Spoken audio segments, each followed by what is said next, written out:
Bismillahirrahmanirrahim. Assalamualaikum warahmatullahi wabarakatuh. Alhamdulillahirrabbilalamin. Asyhadu an la ilaha illallah wa asyhadu anna Muhammadar Rasulullah.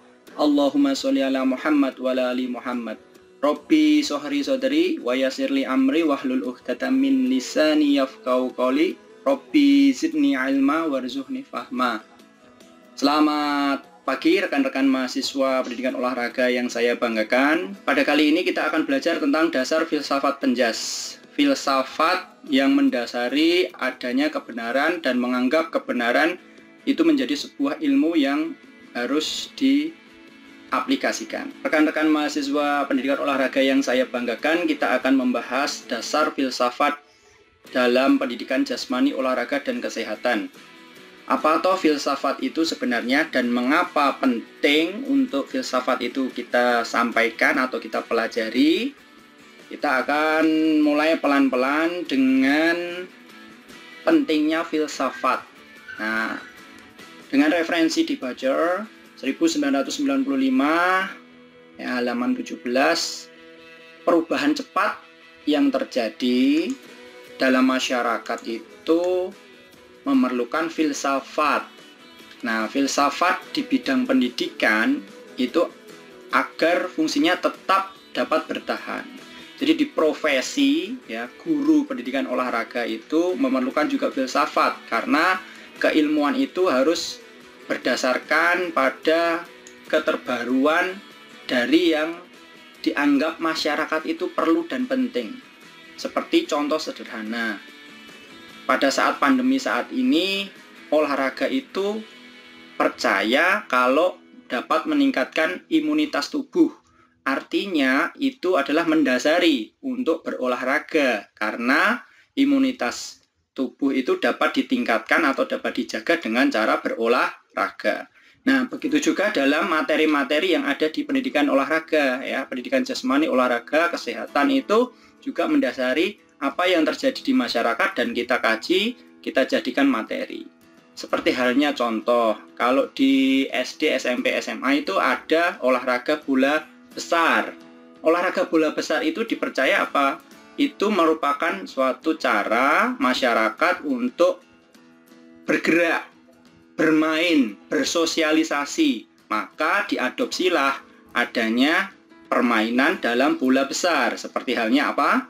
Ada sepak bola, ada bola basket, ya, ada bola voli. Nah, itu yang mendasari tadi di filsafat. Nah, menganggap suatu olahraga itu adalah penting. Berikutnya juga guru di pendidikan jasmani itu harus bertanya. Jadi evaluasinya adalah apa yang bernilai ya di dalam masyarakat sekarang. Jadi guru itu juga harus meningkatkan keilmuan, ya, pengetahuan. Makanya harus long life education. Artinya adalah harus belajar sepanjang hayat, sepanjang umur. Itu nanti yang dinamakan dari fungsi atau pentingnya adanya filsafat. Nah, sedangkan filsafat sendiri itu apa yang relevan dengan kebutuhan di masyarakat.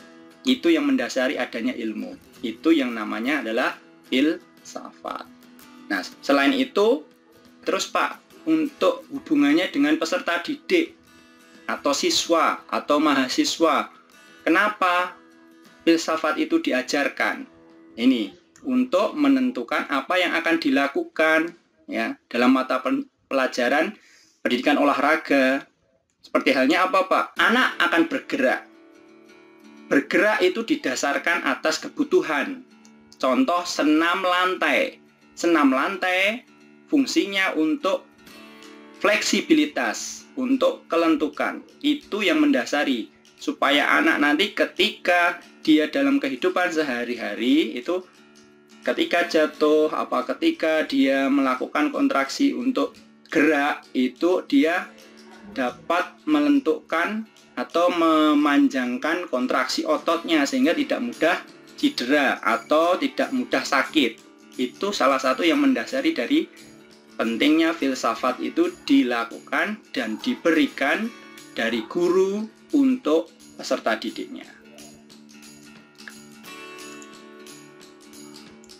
Berikutnya adalah arti filsafat itu sendiri. Setelah tadi pentingnya filsafat itu ada, sekarang arti dari filsafat. Filsafat itu adalah proses yang dilakukan orang, ya. Kalau orangnya dinamakan filsuf biasanya. Karena apa?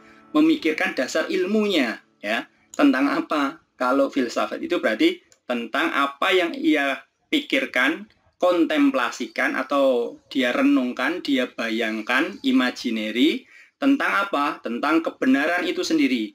Sesuatu yang dia anggap itu benar. Dia bandingkan dengan kebenaran yang ada di masyarakat atau lingkungan sekitarnya. Terus sesuai kenyataan. Kalau itu sudah dianggap benar, sesuai dengan kenyataannya tidak. Bahwa misalkan, contoh, olahraga permainan itu penting. Oh benar, sesudah benar, kenyataannya bagaimana?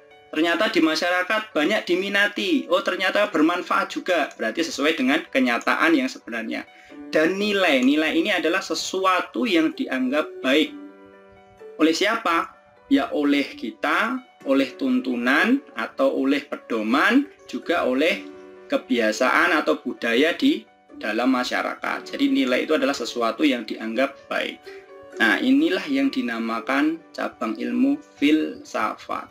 Sekarang kalau kita bahas tentang filsafat itu ada cinta, rasa ya, rasa perasaan, ada wise, kebijaksanaan, ada intelektualitas ya, ada kecerdasan, pola pikir, ide, ini yang menumbuhkan nanti kreativitas, ada knowledge, pengetahuan, ini nanti jenjang studinya adalah pendidikan, terus ada kritik, ya, terus ada moral, nilai perasaan, nilai sosial, terus ada nilai itu sendiri, sesuatu yang dianggap baik, dan ada hakikat, sesuatu terjadi itu atas latar belakang atau dasar apa, itu hakikat, ya. Penyebab, kenyataan, ilmu itu sendiri, ya. Ilmu itu long life education, pengalaman, experience, itu ilmu. Logika, cara berpikir logik ya, atau kenyataan. Etika, sopan santun, rasa ya. Estetika itu keindahan atau seni. Metafisika itu mendasari apa? Hal yang terjadi. Epistemologi, arti dari suatu definisi. Kepercayaan, trust ya, kepercayaan itu adalah bidang-bidang yang mendasari dari adanya suatu filsafat.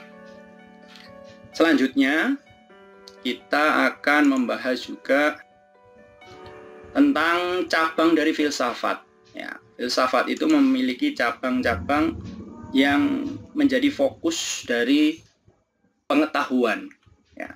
Metafisika yang pertama itu adalah mempelajari hakikat sesungguhnya dari sesuatu. Kalau kita kaitkan dengan pendidikan jasmani, kita ambil satu contoh konkret dan sederhana. Gerak melangkah ke depan. Anak diberikan contoh melangkah ke depan. Nah, itu ada hakikatnya. Ya, hakikatnya apa? Nanti kalau melangkah ke depan sesuai dengan garis lurus, artinya itu menjaga keseimbangan. Hakikat dari ilmu metafisikanya adalah anak itu akan dilatih keseimbangan geraknya. Supaya apa? Dalam pengalamannya adalah anak itu tidak mudah terjatuh, tidak mudah goyah. Jadi, dan itu hubungannya dengan juga olah otak ya. Jadi ketika secara motorik atau secara gerak anak itu memiliki keseimbangan, maka otaknya juga akan bekerja dengan sedemikian rupa mengarahkan. Jadi ada kematangan dari pola pikirnya dan kematangan dalam kedewasaannya nanti. Nah, itu contoh sederhana dari metafisika, dan itu tidak bisa dilihat ya, tidak bisa dilihat metafisika, tetapi itu bisa dilakukan ya. Jadi dilakukan, dia bergerak maju ke depan, tetapi nanti apa toh dampaknya? Nah, dia akan seimbang. Nah, seimbang itu dia tidak akan bisa melihat ya. Terus dia akan matang secara berpikirnya, mentalnya, dan itu tidak bisa dilihat. Nah, itulah hakikat dari kesederhanaan contoh di penjas ya. Dari melihat sesuatu yang sederhana, tujuan dari bergerak ke depan, terus mengikuti garis lurus, dan itu dampaknya sangat-sangat signifikan. Itu dari mempelajari dari hakikat. Yang kedua adalah aksiologi. Aksiologi itu apa? Mempelajari nilai. Nilai atau arti realitas, termasuk etika dan estetika. Etika itu adalah sopan santun, adab, ya, perilaku. Nah, itu yang berlaku di masyarakat. Sedangkan estetika itu sesuatu yang dianggap indah, sesuatu yang dianggap menarik, sesuatu yang dianggap baik. Itu namanya estetika, keindahan yang membuat orang itu senang, ya. Contoh, kita memakai pakaian yang bagus, bersih. Ketika orang memandang itu, oh baik, oh itu indah, oh itu ternyata sopan. Itu nanti berarti dia aksiologi tentang nilai itu, ya. Ketika dia berseragam olahraga, ketika melakukan olahraga, artinya apa? Secara etika, sopan santun itu sudah sesuai. Secara estetika, seragamnya rapi, bersih, itu berarti keindahan. Itulah ilmu tentang aksiologi. Cabang filsafat yang terakhir adalah logika. Logika itu adalah logik, penalaran, dan eksperimental tentang pemecahan masalah yang mengarah pada pemikiran yang akurat. Nah, ini keywordnya adalah logika itu adalah penalaran, ya, tentang apa? Tentang pengalaman. Nalar pengalaman, terus pengalaman itu dilakukan untuk memecahkan masalah, mengarah pada pemikiran yang akurat. Contoh sederhananya apa? Contoh sederhananya ketika ada pelajaran lompat tinggi, high jump. Lompat tinggi memerlukan untuk anak sekolah dasar. Contoh sederhananya adalah kenapa anak itu takut melakukan lompat tinggi? Logikanya adalah karena mungkin ininya keras, ya. Namanya apa itu namanya? Mistarnya adalah keras dan terlalu tinggi. Mungkin sebagian dari anak itu ada yang berani dan bisa, tapi banyak anak ketika mendapati kasus yang sama itu tidak berani. Keberaniannya, walaupun dia berani, tetapi keberhasilannya sedikit. Nah, maka logik di sini, pemecahan masalah di sini harus jalan, ya. Logika seorang pendidik harus jalan. Kita menggunakan modifikasi, pendekatannya adalah media pembelajaran. Contoh sederhananya adalah tali miring. Kita menggunakan tali karet, ya, sebagai mistar. Karet itu sifatnya lentur, elastis, maka ketika kita kena, maka akan memantul atau tidak sakit ketika benturan. Nah, miring artinya apa? Kita tempatkan posisi miring supaya anak itu berani. Ada yang kepercayaan dirinya di bagian bawah, ada juga yang di bagian tengah, ada yang melompat karena sudah berhasil dari bawah, tengah, maka dia akan melompat yang bagian paling tinggi. Ya, seperti itu ya. Itu artinya logika. Nah, itu buah dari pemikiran tadi, dari ilmu tadi. Itu adalah cabang logika dari filsafat.